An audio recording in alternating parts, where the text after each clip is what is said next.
ఇకలే నాన్న ఏమైంది? ఇవాళ మ్యాచ్ లో గెలుపు మాదే. మందేస్తావా?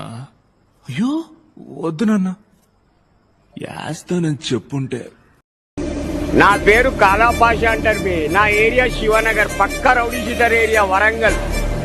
అడుగు తీసి అడిగేస్తే పిచ్చలు కొత్తారు శివనగర్ లో.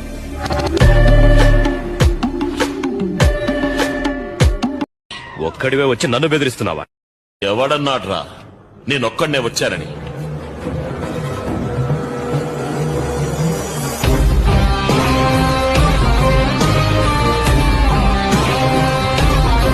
అవసరమైతే అందరికి శత్రువులైనా బ్రతుకుతా, కానీ ఒకని కింద మాత్రం బానిసగా మాత్రం చచ్చిన బతకను.